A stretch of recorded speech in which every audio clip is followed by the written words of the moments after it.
welcome the anointed ones. They tried to bury us, but they didn't know we were seeds. Here's the twist, though. Not all seeds grow quietly. Some erupt like volcanoes, shattering the ground beneath them. That's the story of the chosen ones, forces of nature disguised as underdogs. They weren't just doubted.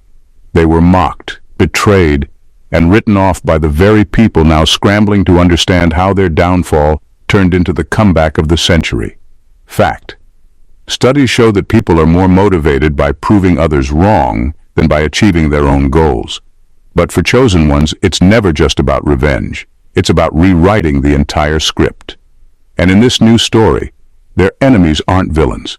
They're just extras, fumbling in the background while the chosen ones ascend. Here's the kicker. It's game over for everyone who thought they could watch their demise like a spectator sport.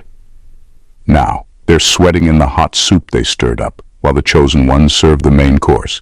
Success, served cold, with a side of poetic justice. Number 1. The paradox of hatred, fuel for the fire.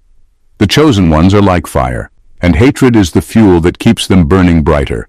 Every insult, every doubt, every sneer, they absorb it, refine it, and convert it into raw power. While most people crumble under the weight of negativity, the chosen ones thrive in it. It's not because they enjoy being targeted, it's because they understand a profound truth. Hate is proof of significance. You don't throw rocks at something irrelevant.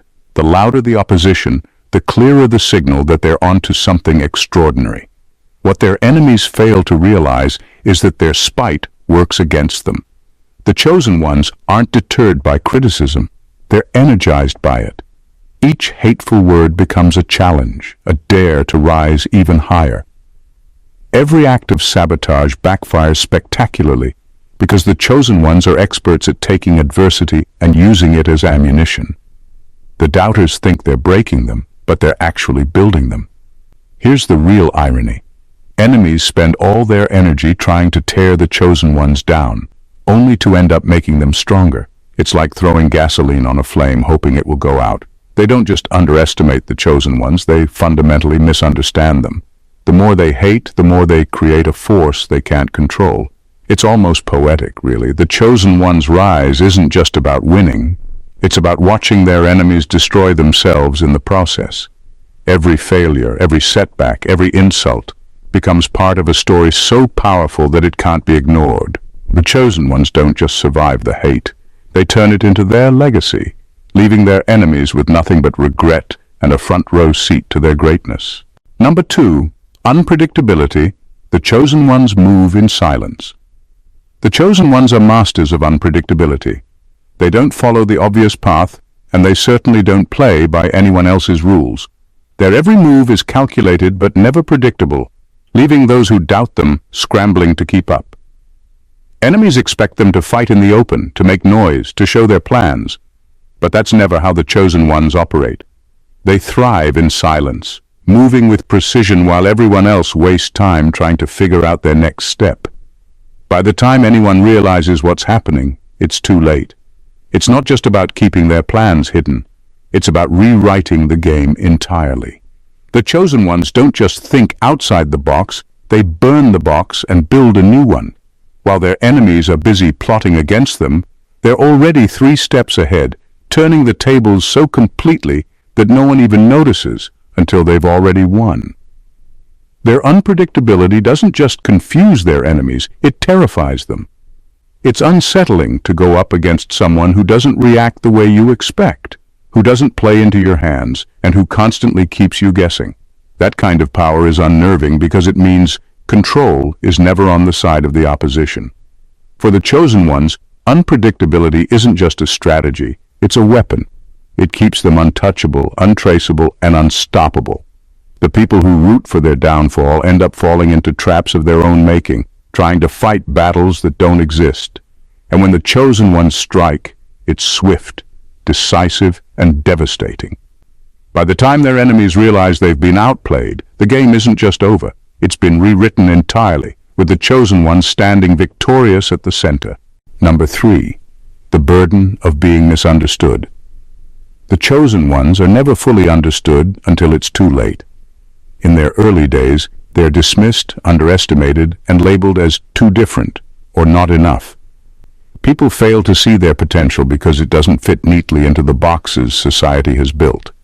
They're called dreamers, troublemakers, or worse. It's easier to mock them than to acknowledge that they're operating on a level most people can't comprehend. But here's the thing about chosen ones. Their greatness is always ahead of its time.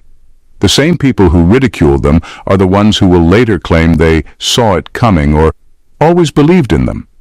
It's laughable, really, how quickly people rewrite their own stories to align with success. The chosen ones don't need validation, but they see the hypocrisy for what it is, a sign that their rise has forced the world to pay attention. Being misunderstood isn't just a phase for them, it's a crucible. The isolation, the skepticism, and the lack of support become the fires that forge their resilience. They learn to move in silence, to trust their vision even when no one else does.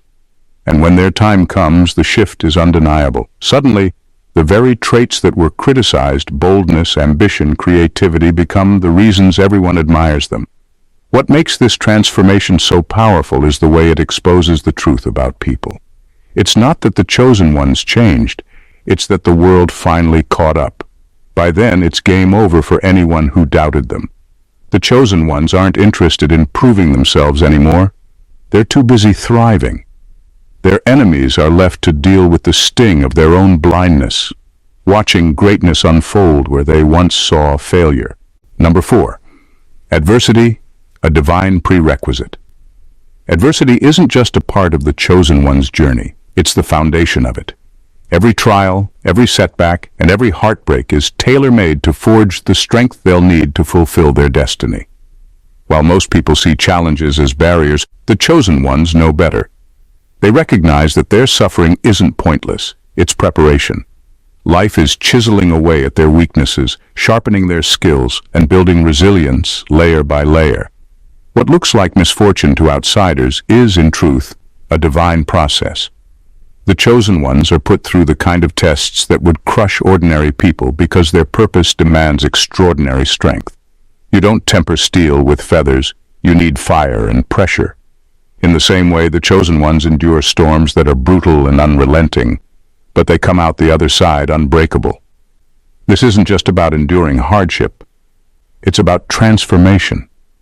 Each obstacle forces them to adapt, to think differently, to find solutions that others would overlook. Adversity teaches them patience, grit, and the ability to thrive under pressure, qualities that no amount of comfort could ever instill. The beauty of this process is that it's invisible to everyone else.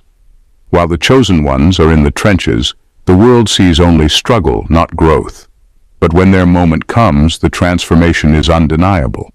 The very trials that were meant to destroy them become the proof of their power, the reason they're ready to dominate. Adversity doesn't break chosen ones, it builds them. It shapes their character, tests their commitment, and prepares them for the greatness that lies ahead. By the time they rise, their strength is not just evident, it's unstoppable. Their suffering was never a setback. It was the prerequisite for their triumph. Number 5. The psychological toll on their enemies. The rise of the chosen ones doesn't just leave their enemies defeated, it leaves them psychologically wrecked. It's one thing to lose, it's another to watch someone you doubted, mocked, or actively tried to destroy achieve a level of success you can only dream of. That kind of realization doesn't just sting, it haunts. For the enemies of the chosen ones, the real punishment isn't external, it's internal. They're forced to sit with the bitter truth that every insult they hurled, every scheme they plotted, and every ounce of energy they spent trying to bring the chosen ones down was for nothing. Worse, they realized they played a role in the very rise they wanted to prevent. The irony is unbearable, and it eats at them. As the chosen ones ascend, their enemies start to unravel. They obsess over how they missed the signs or underestimated them. They replay their own actions, trying to make sense of how their plans backfired so spectacularly. What should have been a victory for them turns into a psychological minefield of regret and self-doubt. But the cruelest twist is this. The chosen ones are no longer paying attention. While their enemies are consumed with resentment and self-pity, the chosen ones have moved on to bigger and better things. This indifference cuts deeper than any revenge could because it confirms the truth their enemies fear most. They were never important.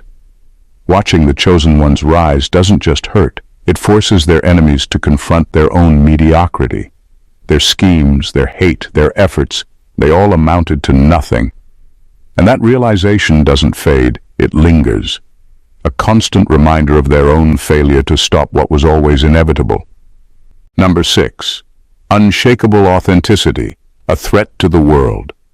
The chosen ones live in a way that rattles the foundation of everything people are taught to believe. They refuse to play by the rules society sets, and that alone makes them a threat.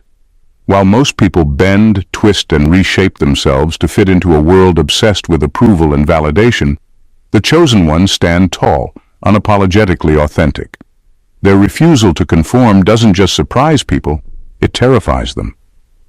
Authenticity is rare because it's risky. It's easier to go along with the crowd, to mimic what's popular, to avoid rocking the boat. But the chosen ones don't care about easy. They move through life on their own terms, making choices that align with their truth, even if it makes others uncomfortable. And it does. Watching someone live so freely, so boldly, forces people to confront their own compromises. It's like holding up a mirror, and many can't handle the reflection. This authenticity isn't just a quirk, it's a superpower. It gives the chosen ones an energy that can't be faked, a magnetism that draws people in even as it unnerves them. They dismantle the unspoken rules that keep society in line, proving that you don't need permission to succeed, that you don't need validation to have value. Their existence challenges everything from workplace hierarchies to cultural norms, making them impossible to ignore. The world's discomfort with the chosen ones is rooted in fear. They remind people of what's possible when you stop pretending, stop conforming, and start living with purpose. But the irony is, this fear fuels the chosen ones even more. They aren't just authentic for themselves, they're rewriting the rules for everyone else, whether the world is ready for it or not. Number 7. Enemies turn fans, then fades to obscurity. One of the most ironic twists in the journey of the chosen ones is how their enemies, once relentless in their efforts to undermine them, often transform into admirers. These are the same people who doubted, criticized, and ridiculed them at every turn. But when faced with the undeniable brilliance of the chosen one's success, their hate turns to reluctant admiration. It's not genuine, though. It's rooted in the realization that their efforts to stop them failed so completely that the only way to cope is to switch sides. But here's the kicker. By the time these enemies turn into fans, it no longer matters. The chosen ones have risen so far above the noise that validation, even in the form of newfound loyalty, is meaningless. They've outgrown the need for recognition or approval from those who once sought to tear them down.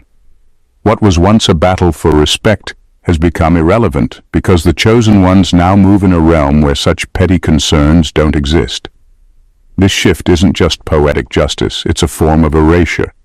The enemies turned fans realize they no longer have any influence, any place, or any power in the chosen one's story. Their attempts to align themselves with greatness feel hollow because the chosen ones don't even acknowledge their existence anymore. They've faded into obscurity, watching from the sidelines while the chosen ones continue to soar. The real sting isn't being defeated, it's being forgotten. And that's the ultimate fate of the enemies of the chosen ones. Their newfound admiration is too little, too late, and it serves only as a reminder of their own irrelevance. The chosen ones don't look back, and the people who once fought so hard to bring them down are left in the dust, unnoticed and unimportant. Number 8. Mastering the art of controlled chaos. The chosen ones are not afraid of chaos, they are chaos, but in its most calculated and deliberate form. While others panic at the first sign of disorder, the chosen ones embrace it, using its unpredictable nature as a weapon. They know that chaos unsettles their enemies, making them reactive and sloppy. But for the chosen ones, chaos isn't random, it's a tool, and they wield it with surgical precision. Every move they make seems spontaneous, but it's part of a larger strategy, They disrupt plans, dismantle expectations, and throw systems into disarray, knowing that their enemies can't function in the unpredictability they create. It's not just about destruction, it's about controlling the narrative. When things get chaotic, the chosen ones thrive because they've already adapted to live and succeed in the storm. This mastery of controlled chaos makes them untouchable. Enemies who rely on structure and predictability find themselves completely out of their depth. They try to regroup, to counteract, but by then the chosen ones have already moved on to their next move. It's a game of chess where the chosen ones aren't just playing. They're the ones flipping the board when it suits them.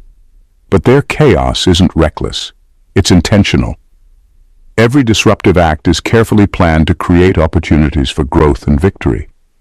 They don't just survive chaos. They manipulate it to their advantage, forcing the world to bend to their will. What terrifies their enemies the most is that the chosen ones are always comfortable where others are vulnerable. In the middle of upheaval, when everyone else is scrambling to make sense of things, the chosen ones are calm, focused, and already winning. Chaos doesn't control them. They control it, and they use it to carve their path to greatness. Number 9. Their silence is deafening. When the chosen ones stop explaining themselves, something shifts in the air. It's not just a withdrawal from the conversation. It's a declaration of power. Their silence becomes a weapon so potent that it leaves everyone around them scrambling for meaning. No longer do they feel the need to justify their every move or engage with critics.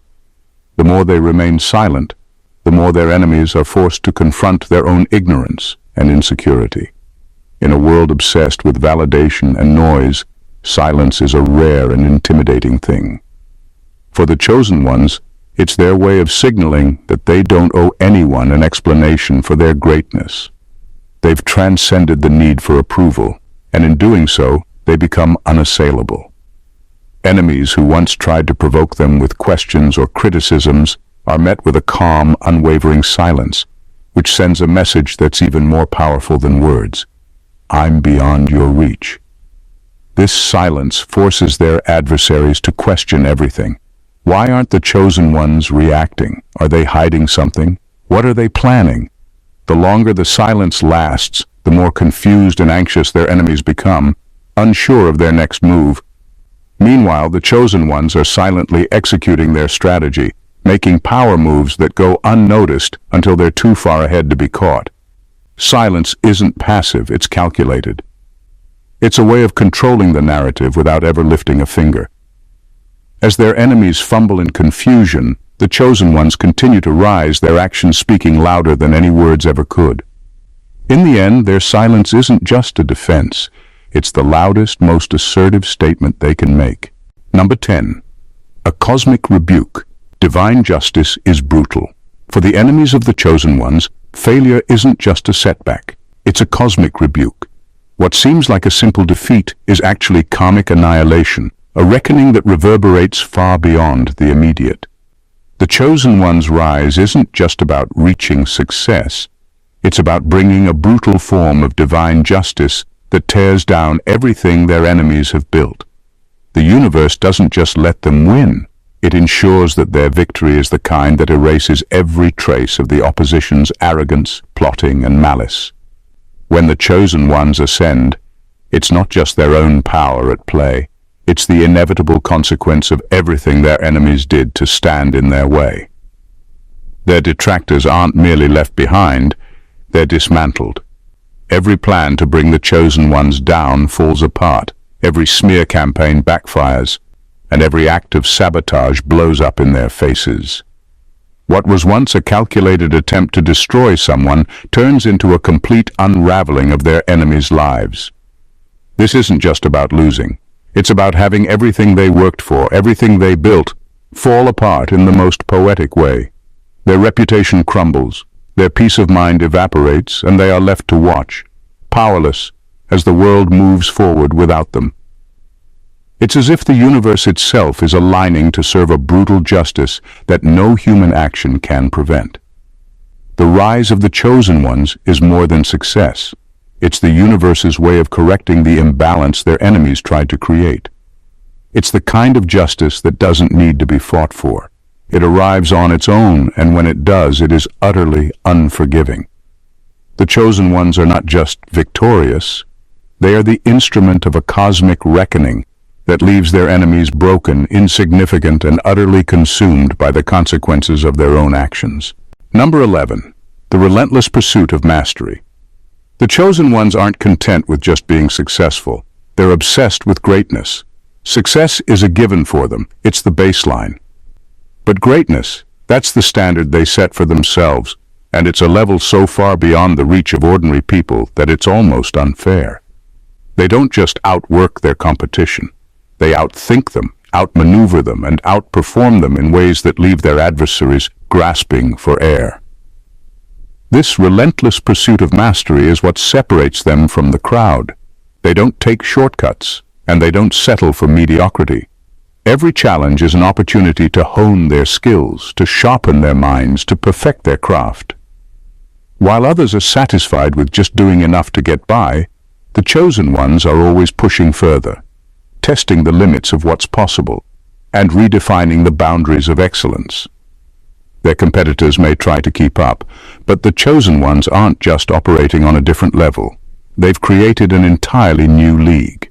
They make it look effortless because for them mastery isn't a goal, it's a lifestyle. They're always one step ahead, constantly evolving, always refining. Their commitment to greatness is so fierce, so unwavering, that they set a standard so high that no one else can even fathom competing with them.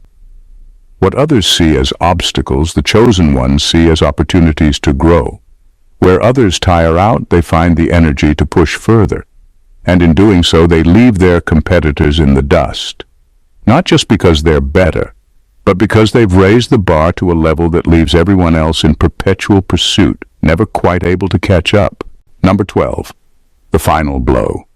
They no longer care. The final blow in the chosen one's journey is not in a battle won or a victory claimed, it's in their transcendence. The ultimate form of victory isn't about beating their enemies into submission. It's about reaching a level so elevated that their enemies simply don't matter anymore. They've become so untouchable, so far beyond the pettiness of those who once doubted them, that the very idea of opposition fades into irrelevance. When the chosen ones stop caring, it's not out of arrogance. It's a realization of their own power. The endless struggles, the back-and-forth conflicts, the petty attempts to undermine them, all of it becomes insignificant. They've ascended to a place where their enemies' opinions, efforts, and existence don't even register on their radar. The victory is not in their enemies' defeat, but in their complete removal from the equation. What's left for those who once plotted against them? Nothing. The chosen ones have moved so far beyond the noise that the critics, the doubters, and the haters are left behind, forgotten. Their attempts to knock the chosen ones down seem laughable in hindsight, as the chosen ones continue to rise, unbothered, unaffected. It's not about winning anymore. It's about the fact that the chosen ones no longer even see the need to engage in these battles. Their enemies have become a footnote in their story, irrelevant and forgotten. The final victory is this: the chosen ones don't just succeed, they transcend the very idea of conflict. They leave their enemies floundering in the dust, watching from afar as they continue to soar in a space where no one can reach them. In the end, the chosen ones are not defined by their battles, their setbacks, or their enemies. They are defined by their unwavering belief in their purpose and their unrelenting pursuit of greatness. Their journey isn't just about overcoming obstacles. It's about transcending the very notion of opposition. Every challenge they face becomes an opportunity for growth. Every doubt becomes fuel for their ascent. And as they rise higher, they leave behind the noise, the critics, and the limitations that once held them down. Their enemies?